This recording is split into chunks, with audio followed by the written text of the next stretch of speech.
he was her driver, all right. He was driving her to all the drug spots. Okay, they ain't gonna give me no drugs on tit. Let's go to the next spot. Okay, he said he tired of my pussy. Where the dog at?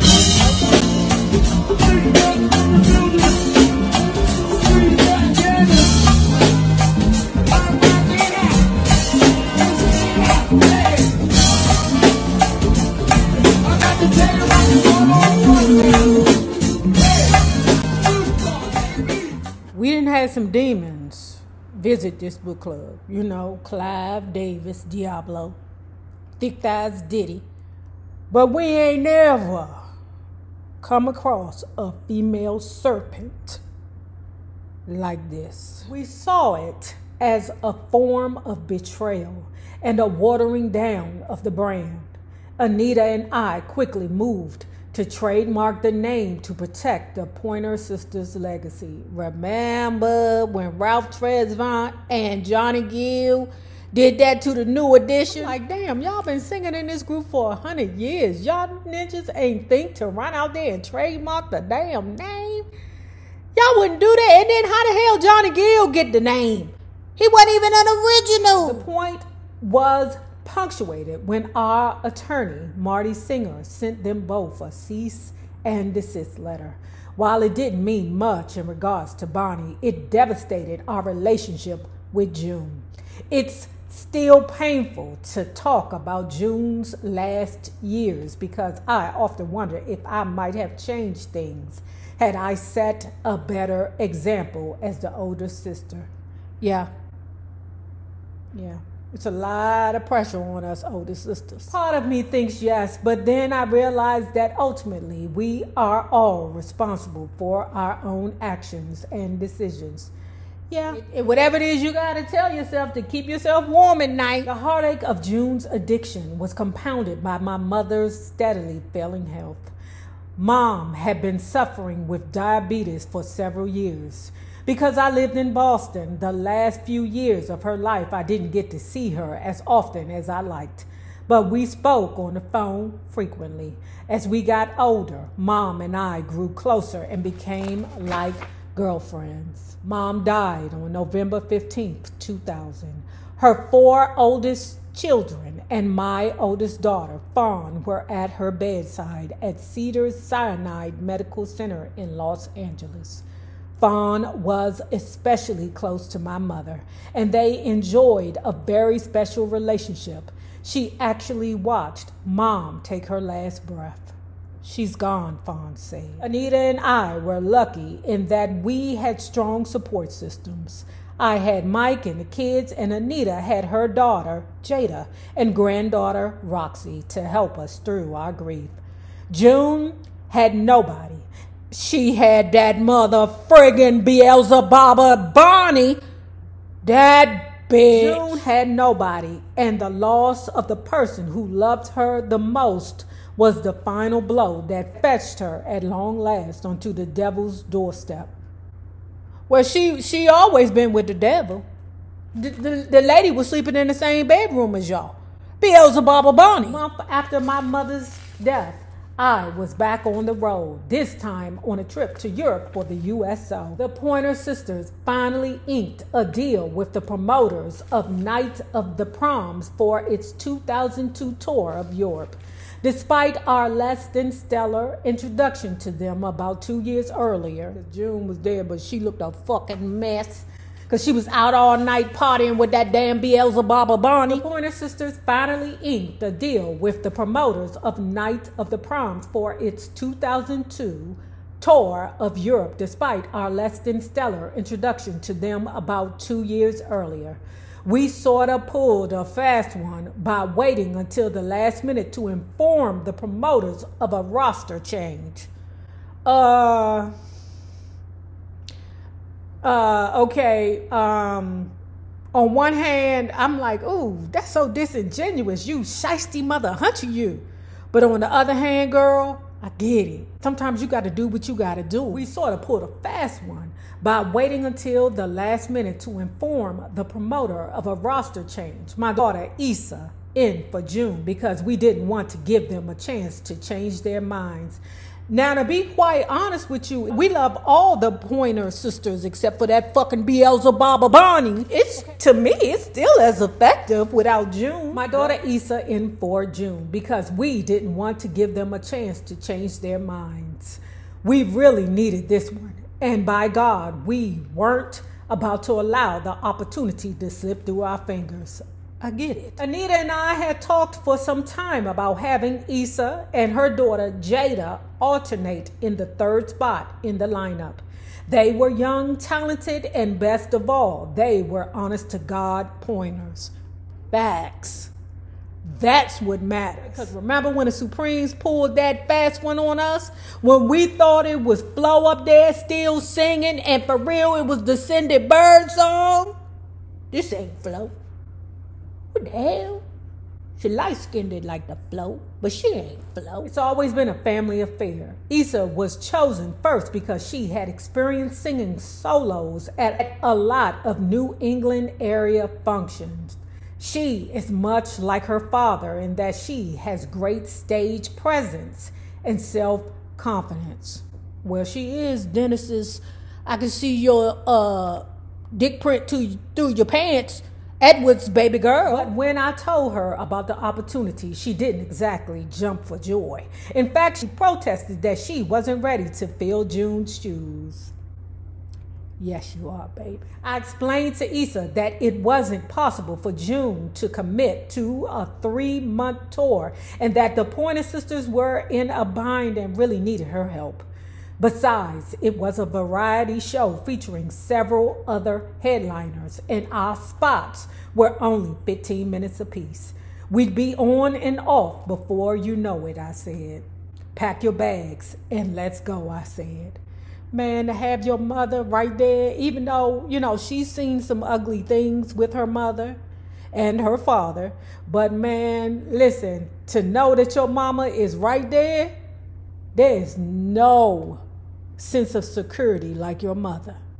Y'all, I lost my mother years ago, and I'm telling you, baby, I am forever free falling. I haven't felt a sense of safety and security since my mama passed, and I don't think I will ever feel it again. It was a first-class affair all the way. When we got to Belgium, Issa had to be put through her paces. When Anita and I taught her our songs, it dawned on us how natural those harmonies came to us and how we had taken it for granted all those years. As sisters, we never had to work at it.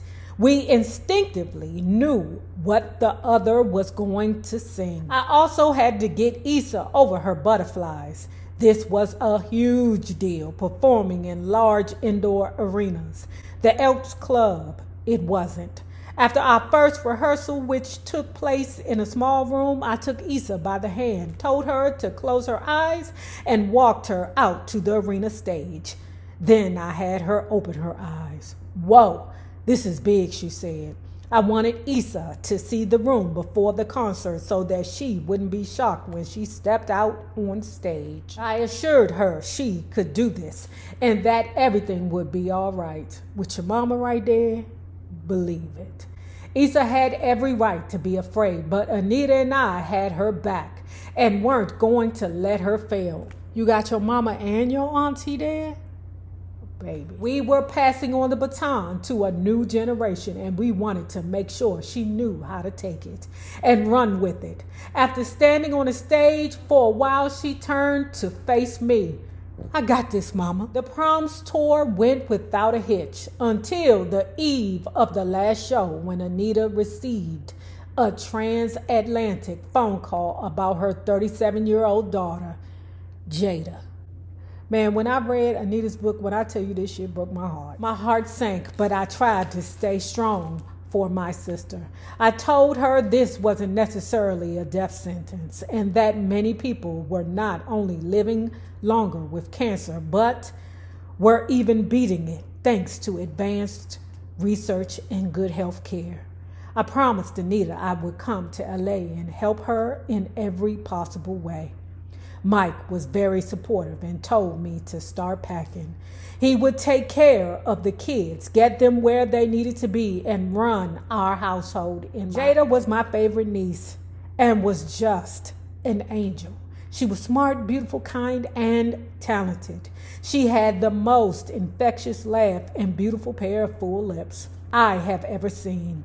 She made her mother very proud, and they were inseparable. Together, they raised and doted on Jada's daughter, Roxy. Jada was an artist with a comb and scissors and was hairstylist for many celebrities, including the singer Usher. Her loss left a permanent void in all our lives, especially Anita's. During one of her all too brief interludes of recovery and self-reflection, June said she didn't want to end up like Billie Holiday, that she wanted her life to have a good ending. We all wanted that for her so badly. June had suffered enough for several lifetimes, and as she entered her 50s, she certainly deserved some peace and serenity in her life. Not with that mother-hunting Beelzebobba Bonnie, not with that bitch over there standing in the wings. Communication with June was sporadic in the wake of Mom's and Jada's death. As sisters, we had developed a form of telepathy on stage and in the studio. So it only makes sense that when I didn't hear from June for long periods of time, I knew things weren't good. And my worst fears were confirmed every time I saw the tabloids in the supermarket checkout line. In April 2004, June was partying at Bonnie's apartment, fucking big, in Hollywood on Cherokee Street.